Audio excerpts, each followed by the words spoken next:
From Diamond Light Source, this is the Diamond Podcast.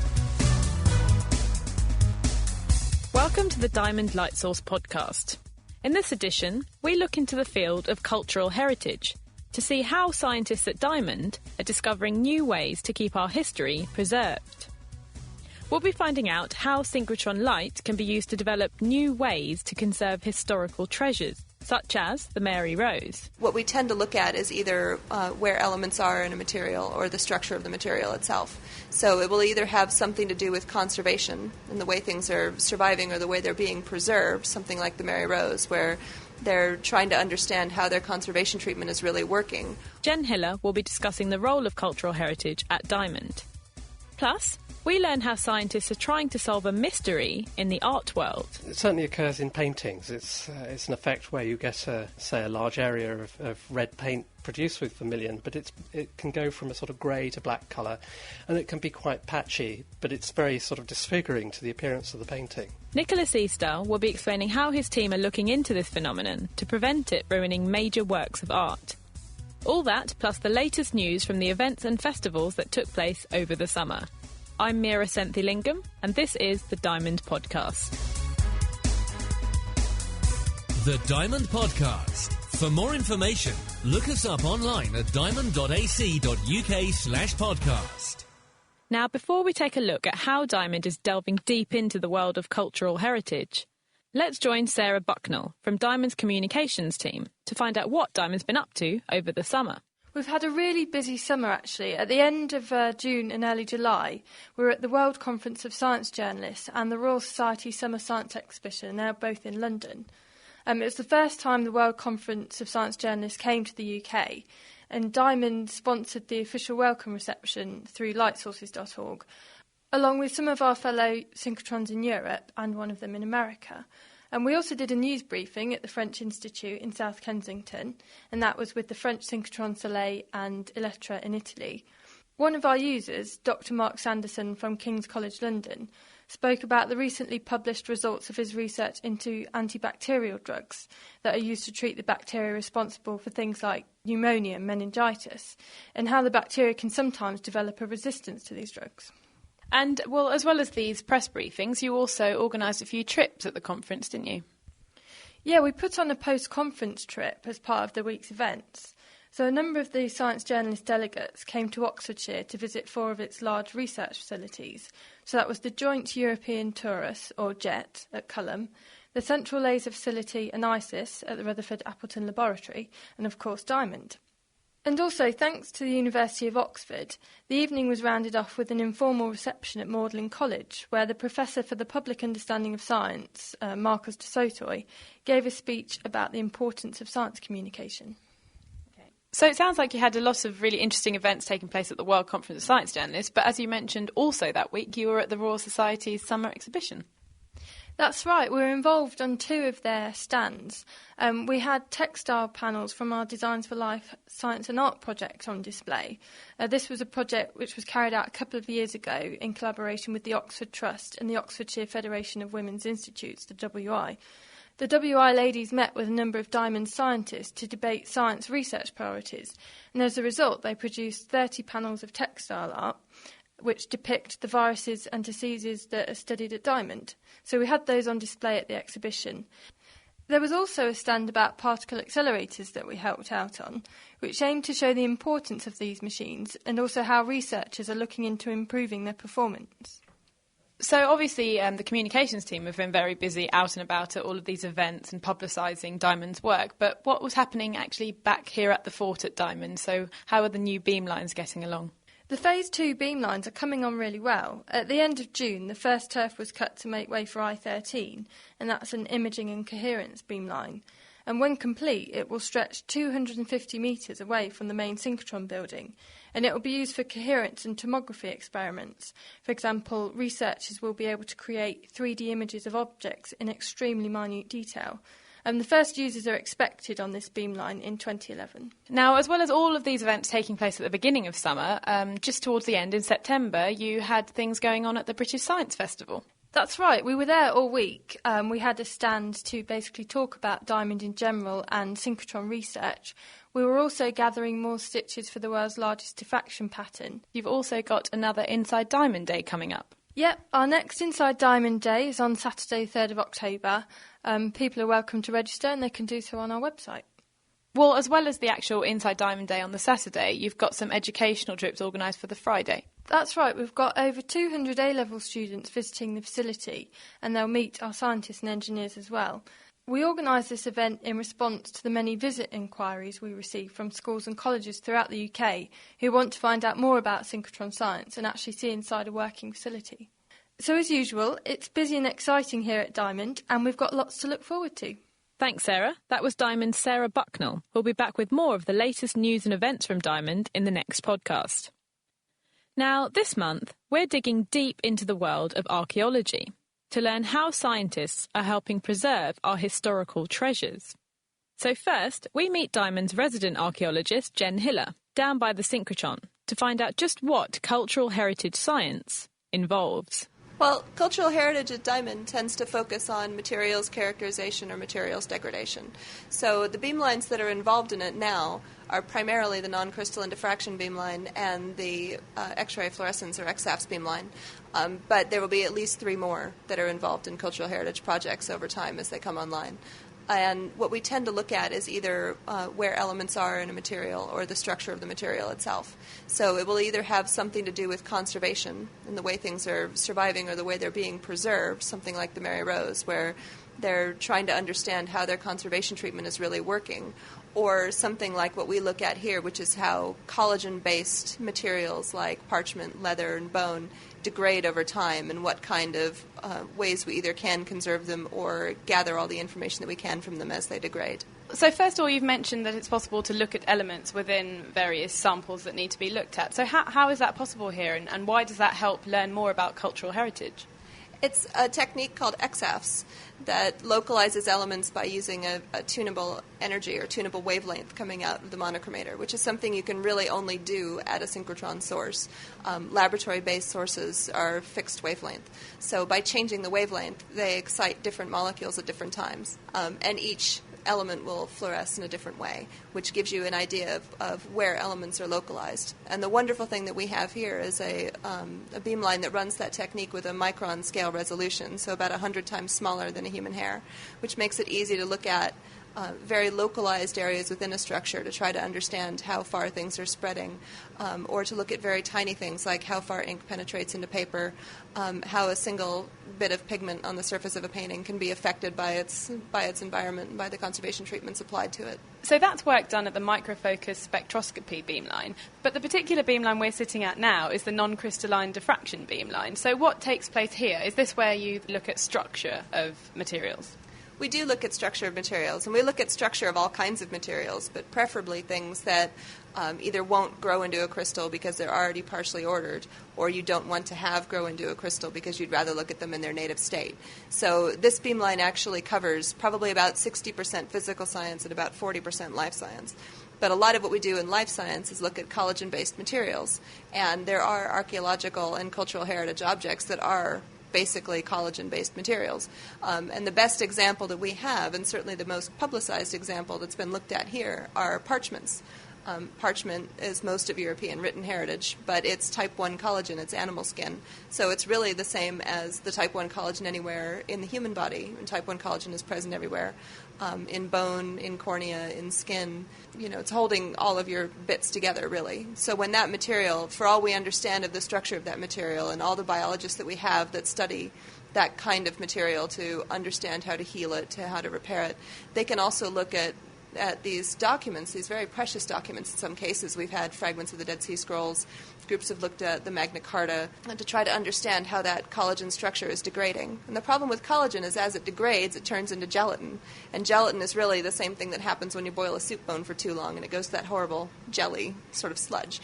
That actually happens to parchment, as it changes over time. And if the native collagen structure is lost, then conservation treatments can destroy the parchment very quickly, especially if you get it wet. So they're very susceptible to floods, they're very susceptible to humidity, cleaning, you name it. So a lot of people are trying to understand how best to preserve parchments for as long as possible, because it's so much of written heritage, but also to understand how their manufacture, the very ink that was used to write on them, all of those factors can also affect their preservation. So the non-crystalline diffraction beamline right now mainly impacts cultural heritage in that area.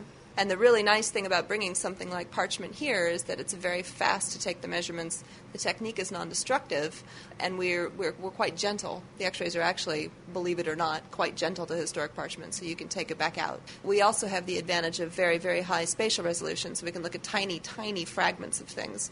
So people do bring things here that have been micro-sampled, cut little tiny slivers out, things that would be almost impossible to analyze with any other source because you need a very, very small beam.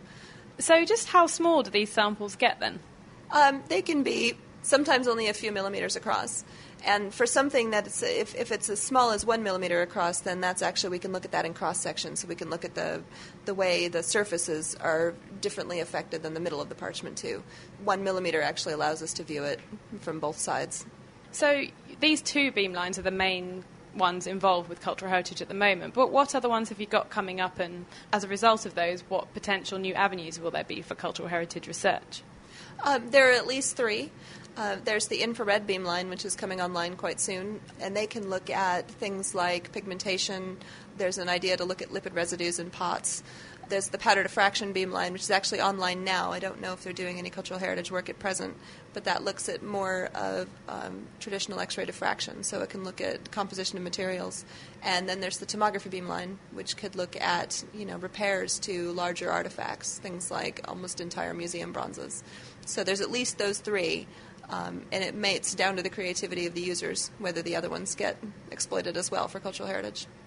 Diamond's resident archaeologist, Jen Hiller, explaining how X-rays can be used to probe minute samples of historical gems such as the Dead Sea Scrolls to investigate their structure and develop new methods of preservation.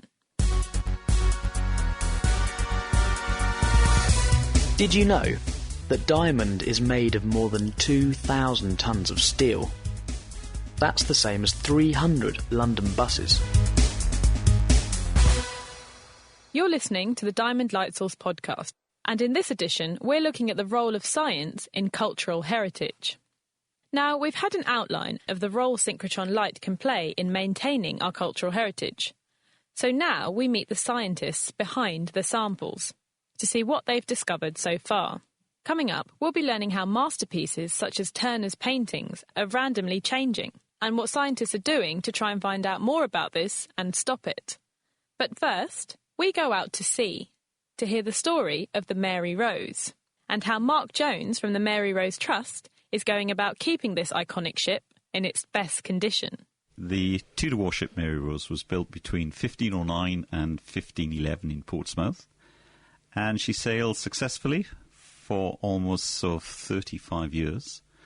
And she was the very first purpose-built warship in the Royal Fleet.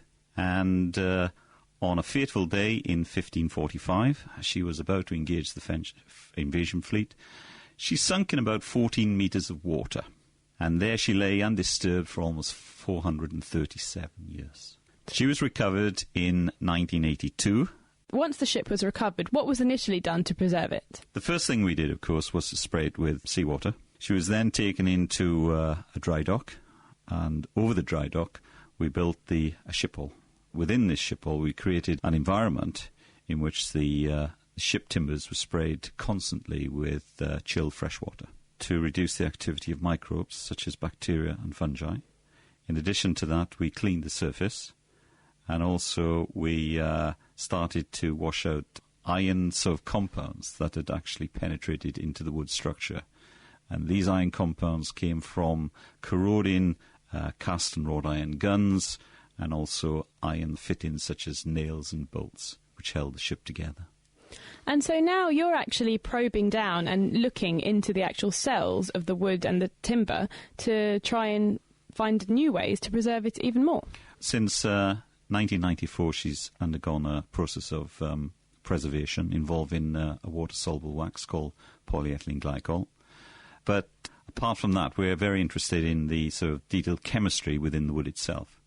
We've used all sorts of techniques to analyse the condition of the wood, Fourier transform, infrared spectroscopy, to look at the changes to the chemistry of the cell material in terms of cellulose, hemicellulose and lignin. In addition to that, we're actually finding a number of compounds present in the wood, such as iron and sulfur compounds. So how are you now looking down into the wood cells to look at the interactions of the iron and the sulphur in these cells? We've been very lucky, really, to work very closely with government scientists to look at the current preservation treatment of the Mary Rose from 2 points of view. First of all, stabilisation, but also to prevent these iron and sulphur compounds forming acids in the timber in the future. To achieve this, we've got to have a detailed understanding of the chemistry of both these compounds and the interactions between the two. And what we're trying to prevent is the production of sulfuric acid in the timber due to the oxidation of iron sulfur compounds such as iron sulfide, which over time will form sulfuric acid. And so which beamline at the synchrotron are you using, and how is this helping you to visualise the cells and the interactions of the iron and the sulphur? Well, we're using station I-18, and we have been able to use X-rays to probe the atomic structure of these compounds and the interaction between the two compounds, such as iron and sulfur. So we've identified the different types of sulfur compounds. We've also used this station to identify the location of these iron and sulfur compounds. We've also identified deep in the ship timber organosulfur compounds such as cysteine, cystine and thiols.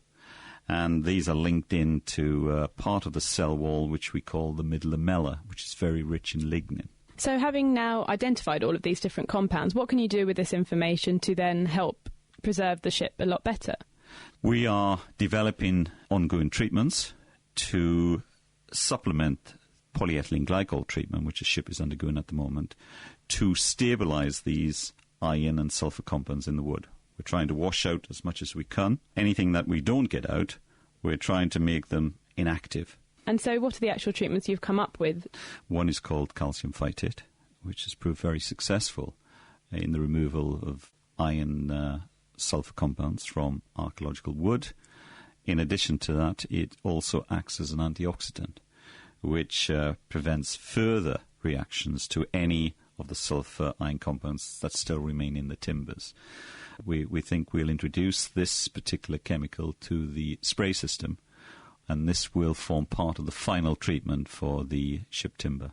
So we'll have stabilised it using polyethylene glycol, remove substantial amounts of iron compounds using calcium phytate, but also putting more calcium phytate in to prevent anything that still remains inside the wood from developing into sulfuric acid. So the main real problem is the creation of sulfuric acid, so this is really what you want to prevent? Yeah, which can then destroy the cellular structure of the wood cell wall. Coming up with these various treatments to absorb the iron, is there any risk of these having adverse effects on the timber? Well, that's a very good question. One of the problems, of course, when you add a new chemical to the wood is what's going to happen long term to this chemical. Apart from finding out a suitable treatment, is to look at their long term effects on the well-being of the ship itself. So, in addition to finding new treatments, we're actually trying to find out what happens to these new treatments over time, whether these can be converted either by bacteria or by oxidation reduction sort of mechanisms in the wood into harmful chemicals. So we've got to make sure that they don't. So how are you going about doing that? Are you just putting samples of it on small bits? We take test samples and we do lots of laboratory experiments, and then we take these samples to Diamond. And using these facilities, we've been able to look at the different chemistries at the cellular level, which has been fantastic, which you cannot do in any university laboratory. Mark Jones from the Mary Rose Trust, explaining how an understanding of the wood in the Mary Rose and its components can help target better treatments for its preservation. Now, it's not only the nautical world that's being probed by cultural heritage science, but also the art world. For many years, a mystery has perplexed artists and art historians the world over, as certain masterpieces have begun changing in appearance. And the pieces involved are where the red pigment vermilion has been used. This pigment is extracted from the mineral cinnabar. And to find out more about the use of this colour and just why these changes could be happening, I met Nicholas Eastahl from the Pigmentum Project. Cinnabar is essentially mercury sulfide. The synthetic version that's known as vermilion, rather than use a mineral which can be impure, if you take the mercury out of the cinnabar, you can then recombine it with sulphur to form vermilion synthetically. And you get this pure bright red material which is very nice to paint with. In essence, you've got three materials that might be used by artists. There's the cinnabar mineral itself, and then two forms of a synthetic product. They're all mercury sulfide, they're all red, but they have slightly different properties. What forms of historical art then have used this vermilion? Artists use these pigments for all sorts of painting purposes, and you can find it in everything from an easel painting in the National Gallery through a piece of sculpture like the Chinese terracotta warriors to a wall painting that you might find in Pompeii. So you have some samples of cinnabar here. Yes, I've got two different samples of the cinnabar mineral here, both from quite famous historical sources. One in particular, a Spanish cinnabar from Almaden, and another one that's actually from Italy, a place called Monte Amiata. And we know that these were both used historically by artists as sources. Now, looking at one, they look very different because one has essentially got a kind of darkened coating around it, whilst the other appears to have more ash with it. Yes, I mean, it's partly to do with the geological context of these, but also probably with this sample from Spain, you've got some discolouring of the mercury sulfide itself, which is essentially the research that we're trying to do. Just what is this darkened material and how does it occur? It certainly occurs in paintings. It's an effect where you get, a large area of red paint produced with vermilion, but it can go from a sort of grey to black colour, and it can be quite patchy, but it's very sort of disfiguring to the appearance of the painting. And does this happen in most paintings that the vermilion has been used on? No, it only happens in certain circumstances, and it's the circumstances that we're interested in. Just why does it happen sometimes, not always? And so how have you gone about looking into this? We can approach these kinds of problems in various ways. One can look at the paintings that it's happened in and what kind of context they come from. Is it paintings from a certain place and time? Is there an effect perhaps from the atmosphere, both where the paintings were produced or perhaps where they've been subsequently displayed? But we're interested in the chemistry of it. What's thought so far as to why it does change from red to black? In fact, there are a number of theories that have been put forward. In certain circumstances, you could take a bright red piece of cinnabar out of the ground and bring it into the light, and it would really quite rapidly change to black. And people were suggesting things like it might be that small amounts of mercury were forming on the surface, and that in thin layers can appear black. Other theories have been to do with the fact that there's a very closely related mineral structure, metacinnabar. So not cinnabar, but metacinnabar. And metacinnabar happens to be black. So is it, in this case, that there is a conversion going on in the crystal structure between the red cinnabar and the black metacinnabar? Then again, another possibility is that these are quite interesting compounds chemically anyway, that they're related to a group of compounds that are semiconductors that happen to be responsive to light in the infrared. It's possible to modify the semiconductor properties of mercury sulfide so that it shifts from being a red colour to a black colour. So that's quite a few theories then as to why it could be happening. What have you been looking into so far with the use of synchrotron light to try and figure out which of these theories it is? Synchrotron radiation allows us to apply a number of different sorts of investigation. Probably a key thing is that we can look at very, very small samples because you have an intense beam of radiation. If we do take samples from objects, we don't need very much, and obviously that for a valuable object that's highly desirable. Yes, I can hardly imagine the owners of these paintings wanting large chunks taken out. They're quite reluctant, to say the least. But also there are techniques that we can use to look at the chemical structure inside. You can even follow the process of alteration. So if you've got a reaction taking place, you can monitor it using synchrotron techniques. But we're interested really in changes to the crystal structure. Is there a slight change in position of sulfur with respect to mercury?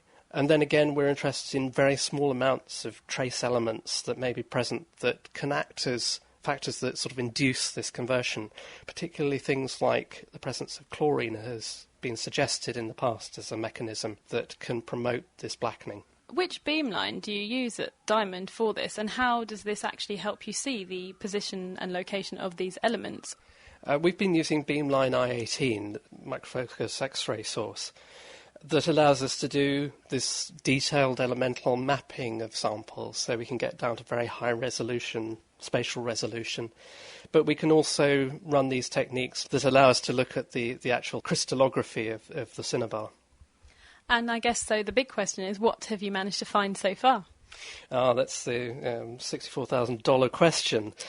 Out of the various possibilities, one of the areas that we've been looking into especially closely is this presence of chlorine. That's been found as a potential mechanism in wall paintings in Pompeii. But we're looking quite seriously now at these semiconductor properties. Is a kind of obvious mechanism if one starts to look at those sorts of chemical structures, that it's possible to get these kinds of shifts from red to black. But we need to do further work at this stage to pursue that. We won't necessarily find that in all circumstances it's the same mechanism at play. The sheer fact that there are a number of proposed mechanisms for this strongly suggests that in different circumstances different mechanisms may be operating. Nicholas Eastahl from the Pigmentum Project, discussing the possible reasons why paintings such as those by Turner are turning in colour. And like many pieces of art, it's a work in progress.